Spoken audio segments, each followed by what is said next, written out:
বর্তমানে আমি ডায়েটে আছি, তাই বলে কি মজার খাবার খেতে পারবো না? কখনোই না। মজার খাবার তো খাওয়াই লাগবে, সেটা ডায়েট হোক আর নর্মাল টাইম হোক। আসসালামু আলাইকুম, সবাই কেমন আছেন?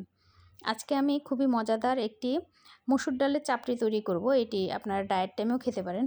মজাদার বলতে খুবই মজাদার একটি খাবার, আর যে কোনো সময় আমরা খেতে পারি। এটা লাঞ্চেও খেতে পারি, ডিনারেও খেতে পারি, ব্রেকফাস্টেও খেতে পারি, এমনকি সন্ধ্যার চায়ের সাথেও খেতে পারি। আজকে আমি সন্ধ্যার চায়ের সাথে স্ন্যাক্স হিসাবে এটা বানাচ্ছি। প্রথমে ব্লেন্ডারে 2 ঘন্টা আগে ভিজিয়ে রাখা মসুর ডালটা সুন্দর করে ধুয়ে আমি একটু ভালো করে ব্লেন্ড করে নিলাম। তারপরে এর মধ্যে আমি কাঁচামরিচ, ধনেপাতা আর পেঁয়াজ মিশিয়ে একটু ব্লেন্ড করে নিলাম, যেন পেঁয়াজ আর ধনেপাতা কাঁচামরিচটা একটু আস্ত আস্ত থাকে। তারপরে এর মধ্যে আদা রসুন বাটা, লবণ, হলুদ গুঁড়া, জিরা গুঁড়া, ধনিয়া গুঁড়া, মরিচ গুঁড়া মিক্স করে সুন্দর করে পাতলা একটি ব্যাটার তৈরি করে নিলাম। আর প্যানটা আমি আগেই চুলায় বসিয়ে রেখেছিলাম গরম হওয়ার জন্য, সামনে তেল মাখিয়ে, যাতে চাপড়িটা ফ্রাই প্যানে লেগে না যায়। তো পাতলা করে আমি ব্যাটারটা ছড়িয়ে দিয়ে ঢেকে দিলাম। একটু এপাশ ওপাশ করে ভালো করে লাল লাল করে ভেজে নেব। এটা কিন্তু খুবই স্বাস্থ্যকর একটি খাবার। মুসুর ডাল তো আপনার স্বাস্থ্যের জন্য খুব ভালো, আর এটা আপনার ওজন কমাতেও অনেক সাহায্য করবে। আর আজকে আমি আমার হাজব্যান্ড দুজনেই সন্ধ্যার চায়ের সাথে এটা খাবো।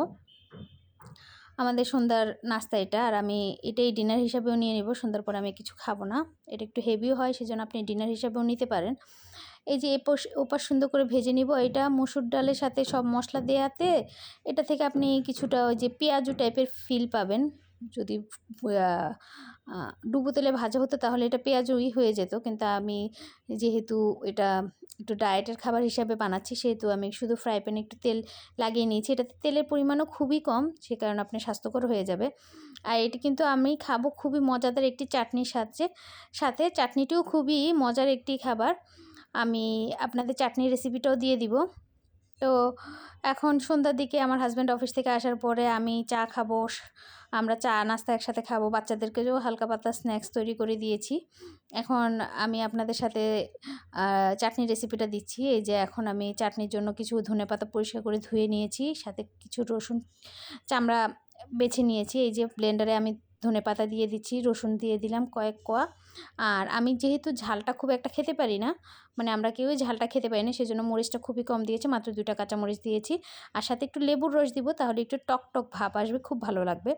লেবুর রস দিয়ে সাথে একটু লবণ দিয়ে অল্প একটু পানি দিয়ে আমি ব্লেন্ড করে নেব। এটা পানি ছাড়া করলে ভর্তার মতো হয়ে যায়, আর যেহেতু আমি একটু সস টাইপের বানাচ্ছি বা চাটনি টাইপের বানাচ্ছি, সেজন্য আমি একটু পানি দিব যেন এটি একটু পাতলা হয়। তো এটাকে আমি সুন্দর করে একটু মিহি করে ব্লেন্ড করে নিব। এটি দিয়ে কিন্তু আপনারা নর্মালি যেসব স্ন্যাক্স আইটেমগুলো, আলু চপ, বেগুনি, পুরি, পেঁয়াজু এসবও খেতে পারবেন। দেখুন আমার 2-3 সেকেন্ড, মানে 30 সেকেন্ড বা 1 মিনিটের মধ্যে আমার সুন্দর চাটনিটা তৈরি হয়ে গেছে। আর কালারটাও কি সুন্দর, আর এত সুন্দর একটা স্মেল আসছিল, রসুনের একটা সুন্দর ঝাঁজ আসছিল, খুবই ভালো লাগছে। এই যে আমার চাটনিও তৈরি, চাপড়িও তৈরি হয়ে গিয়েছে। এখন চা রেডি করা আর ঢালার পালা। আর বাচ্চাদের জন্য আজকে সন্ধ্যার সময় আমি সুন্দর একটু ফ্রেঞ্চ ফ্রাই করে দিয়েছি। ওরা ফ্রেঞ্চ ফ্রাইটা খেতে পছন্দ করে, আমার 2 মেয়েরই খুব পছন্দ ফ্রেঞ্চ ফ্রাই। আর এই যে দেখুন আমার চাপড়ি আর চাটনি একসাথে রাখলাম। চাপড়িগুলো খুব সুন্দর নরম হয়েছে আর পাতলা করে ভেজেছি, খেতেও মজা হয়েছে। আর তেল নেই যেহেতু, গ্যাস হওয়ারও প্রবলেম হবে না। আর ইদানিং আমি ডায়েটে আছি যেহেতু, চাটা অ্যাভয়েড করছি আমার হাজব্যান্ডের জন্য। চা রেখেছি আর আমার জন্য ব্ল্যাক কফি। এই আমাদের নাস্তা। Thank you.